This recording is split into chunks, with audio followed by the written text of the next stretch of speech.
As explained on the cover of the record album, this transcendental vibration by chanting of Hare Krishna, Krishna Krishna, Hare Hare, Hare Rama, Rama Rama, Hare Hare, is the sublime method for reviving our Krishna consciousness.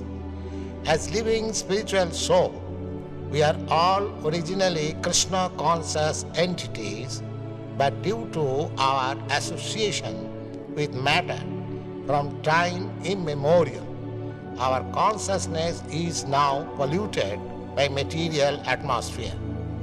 In this polluted concept of life, we are all trying to exploit the resources of material nature, but actually we are becoming more and more entangled in our complexities. This illusion is called Maya, or hard struggle for existence, for winning over the stringent laws of material nature. This illusory struggle against the material nature can at once be stopped by revival of our Krishna consciousness. Krishna consciousness is not an artificial imposition on the mind. This consciousness is the original energy of living entity. When we hear the transcendental vibration, this consciousness is revived, and the process is recommended by authorities for this age. By practical experience also, we can perceive that by chanting this Maha Mantra or the great chanting for deliverance, one can at once feel transcendental ecstasy from the spiritual stratum.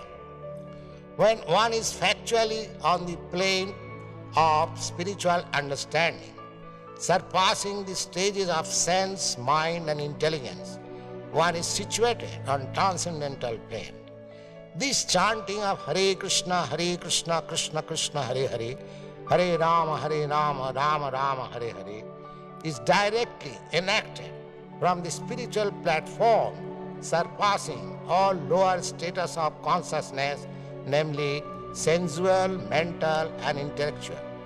There is no need of understanding the language of the mantra, nor there is any need of mental speculation, nor any intellectual adjustment for chanting this Maha Mantra. It springs automatically from the spiritual platform, and as such, anyone can take part in this transcendental sound vibration without any previous qualification and dance in ecstasy. We have seen it practically. Even a child can take part in the chanting, or even a dog can take part in it.